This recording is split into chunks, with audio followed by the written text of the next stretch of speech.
We are live with Richard Armitage, star of Epix's Berlin Station. He's going to be answering your questions for you guys right now, coming up only on TV Guide Live.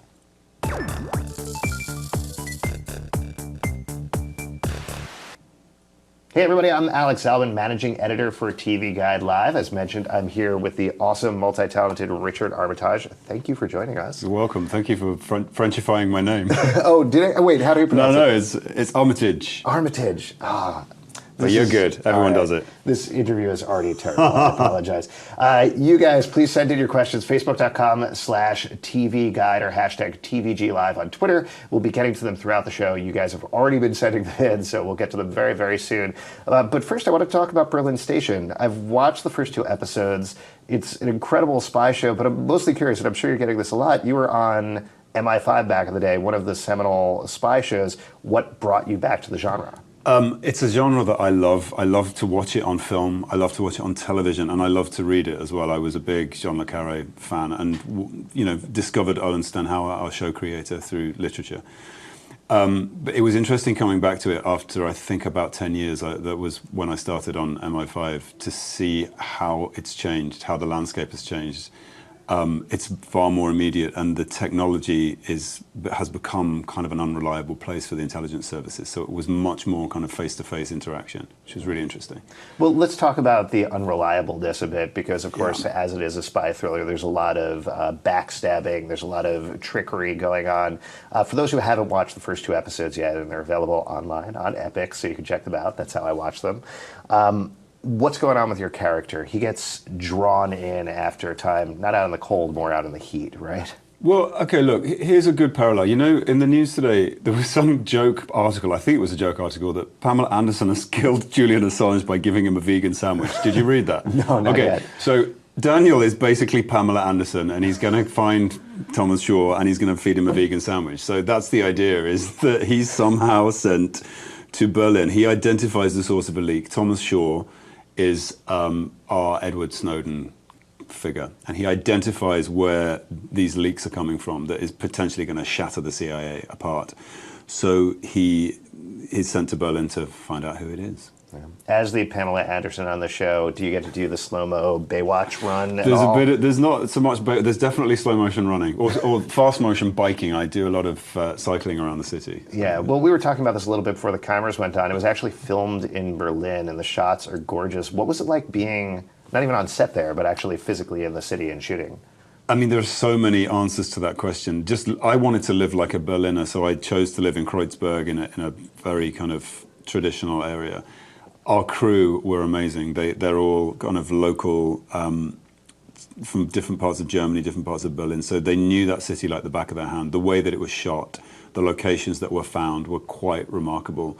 It has so many different faces. It almost feels like a character in the piece, from the Weimar Republic to the 1940s, 50s, the Stasi in the 60s, and then a very futuristic landscape. So the city itself was really exciting, and every day I'd get to set and find a location that just took my breath away. Yeah. We touched on this a little bit earlier, but given it is a spy thriller, is he actually the hero, or is there a little bit of a twist? Is he unreliable in a way? That would kind of give it away, but what we do, I mean, I spent the entire series thinking that Daniel had been behind a desk for 10 years at Langley, and then it turns out he hasn't. He's been out in the field in Panama. So these little twists and turns where what you think you know about somebody from the file that's on them and what's said about them is not always the truth. And to me, that's one of the most politically relevant things that we have in our show, is that, where is the truth, what is the truth, and who do you believe, and where do you find your truth? So, yeah. The series, we'll move on to the fan questions in a second. You guys keep sending them in, facebook.com/TV Guide, hashtag TVG Live. But I'm curious, I'm sure you can talk a lot about this, but the show starts in media res. It starts in the middle of the action with Daniel, spoiler, but bleeding out and dying. How soon are we going to get back to that point? Not anytime soon. Yeah, we get back to that point probably towards the final quarter of episode 10. We shot 2 endings, so I don't know if he survives. I still don't know. Even you don't know? Even I don't know. Really? So You have a suspicion, everyone though, is. right? I have a sort of a suspicion, but we shot 2 endings, and if the show gets picked up, we're excited, but I don't know if I'm going to be part of it. We'll see. I'll find out when I watch episode 10. There we go. I'm excited to watch But it. I deliberately said, don't tell me. I don't want to know. Oh, there we go. All right. Well, we're all excited to find out. Let's get to some of your guys' questions because, as I mentioned, there's a ton of them coming in. Kelly on Twitter asks, due to your research and work on hashtag Berlin Station, did your viewpoint change as to how much truth should be exposed? And were you ever interested in a career in intelligence, i.e. agent, analyst, offer, specialist, etc.? Really, really good question. And yes, it's something which every single day when I'm looking at the news feed and I'm going back to my show to talk about it, it's the question that's in my head, which is the idea of equivocation. And I feel like these people have to speak to some people with one face and other people with another face, and I feel like full transparency across the board is unachievable and not desirable, because how do we, I mean, it's to say that we just need to snoop on our enemies and our friends is reductive. I think it's a highly forensic maze of targeting and picking up information, and so full transparency is a utopia which we'll never have. Yeah. So you think, I mean, we're living in a world right now where WikiLeaks is dropping new stuff from Hillary Clinton's email pretty much every day. Are spies still necessary in the real world? I think so. I mean, with regards to WikiLeaks and the information that Thomas Shaw is dropping, it's selective and you can edit it and you can take it out of context and create the truth that you wish to create, which is one of the dangers. It's one of the things that Daniel is sent in to try and control, is that, in our story, it's the Berliner Zeitung, the newspaper, that's upheld as a kind of bastion of truth. But even then, it has an agenda. Mm-hmm. There's a sort of sore wound of America spying on Germany, and Angela Merkel's phone being tapped is a theme that comes through. So there is an agenda there. I mean, it's almost impossible not to have an agenda. So Assange has an agenda, and it's a personal agenda. So can we believe what we're reading, or we're not really reading it, are we? I don't think anyone's actually reading all of the emails. Right. I think we're taking the edited bits from the news media. Yeah, it's interesting to hear you say that. I mean, not to get too esoteric about it, but we're all humans, right? So we're all, at the end of the day, going to have some sort of agenda about these things, right? Even Daniel. Yeah. There you go. Allison on Twitter asks, what did you come to admire or question about intelligence services in 2016 after working on this show?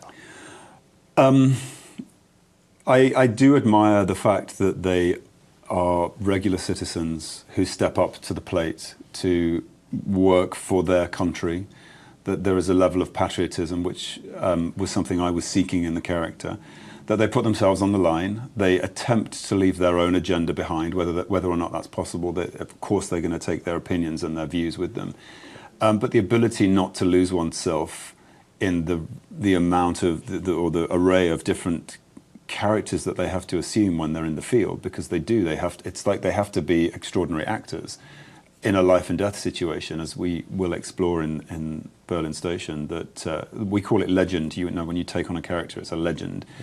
Mm-hmm.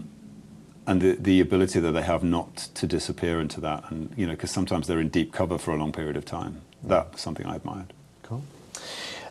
Kim on Twitter says, I think we covered this a little bit, but was there any initial trepidation about playing another spy? I knew that he was going to be different. I knew that his skill set was less than the one I'd previously explored, and that was deliberately so. I wanted to make him as everyman as possible. I didn't want him to be a kind of superhero, or to be a genius, or have some kind of weird levels of perception. I just wanted him to be a regular guy with a level of intelligence thrown into an extraordinary circumstance which tests him and stretches him, and he has to become the superhero effectively. But he isn't. He doesn't have, he's a regular guy. Yeah. Was coming off something like The Hobbit, coming off things like Hannibal that are very arch, certain aspects are exaggerated, was that another thing that drove you towards a more realistic setting? Yeah, for sure. I mean, it was top of the agenda to find something relevant, political, contemporary, and at the same time entertaining. We're not making a documentary about the CIA. We want it to be high stakes jeopardy, but I was relieved to find that I wasn't rolling over the bonnets of cars with a gun in my hand. Yeah. How would Daniel do in Middle Earth? Well, you think? I think he might stand out for being terribly normal and not having a beard or, a crazy wig on. There we go. Lee on Twitter says, which have you enjoyed more, performing on stage or on screen? What are your best, worst parts of each? I've realized over the years that whenever I'm on stage, I always crave to be on screen, and whenever I'm on screen, I crave to be on stage. So I'm never quite satisfied. Yeah, I think being on stage, you disappear for 3 hours, and it's non-stop. There's the end of the take. You don't cut and have a conversation. It's like full 3 hours where you just lose that part of your life or gain it, however you choose to see it. So there's a certain level of control. Once the play starts, it's yours. But at the same time, on film, I love piecing together very slowly and carefully every aspect of the character, because you can just pepper it with so much detail, and that's addictive. Is there anything different about filming in a real place like Berlin versus on a set versus on a green screen to you? Yeah, I mean, and that was one of the big pluses of Berlin Station, is that I was in a studio setting so infrequently. Like most of the places we shot, even the interiors were all found locations. So many of them are dressed by our brilliant production designer.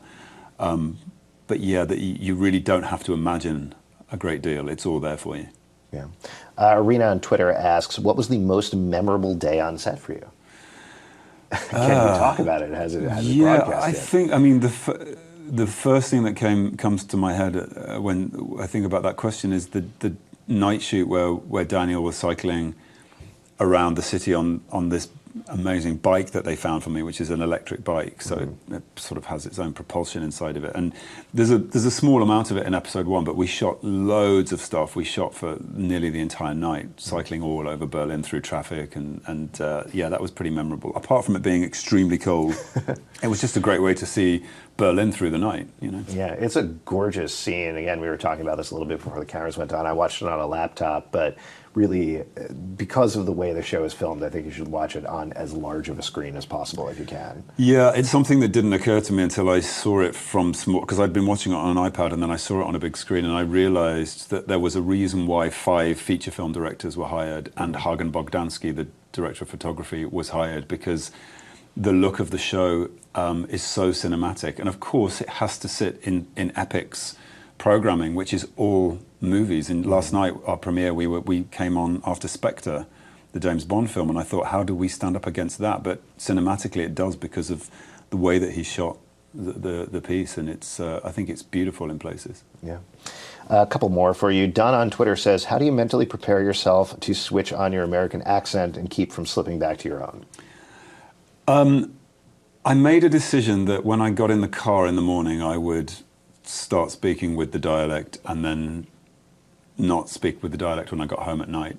But actually, and I did, and I was working mainly with Americans apart from Rhys, but he has quite a strong Welsh accent, which my ear doesn't necessarily tune to. But I found that after hours, when I was kind of hanging out with my colleagues, they're all American, so I was basically staying with the dialect for 5 months, which it didn't bother me. It just became second nature, and I'd rather have that, so I don't feel like I'm speaking with a false accent, because if you do need to improvise, and sometimes there were moments where things would happen and accidents would happen, and you just keep going and you improvise, and sometimes they use it. It's good to have that skill. Yeah. All right, I think we have time for one more question for you before we let you go. Heather on Twitter says, what are 3 things you look for to create a compelling character?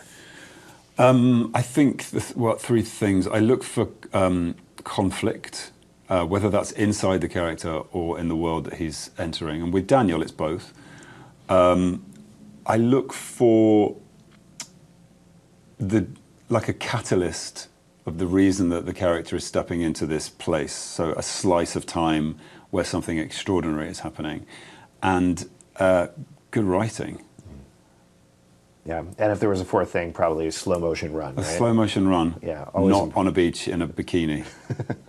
And a vegan sandwich. That's always kind of good. Yeah, there you go. That's 5 things for you. Thank you so much for the question, Heather. Richard, thank you so much for being here. Thank you. Berlin Station, the second episode is on this Sunday, 9 p.m. on Epix, right? Indeed it is, yes. All right. Anything you want to tease about the show before we let you go? There's a scar on Daniel's back that you see in episode 1, very, very subtly. It's going to feature in the next 4 episodes. Look out for something. All right. It's a very mysterious scar. I'm excited to check it out. You guys, thank you so much for tuning in. Richard, thank you for being here. The world of TV is very complicated. We'll guide you through it. See you next time. Thank you.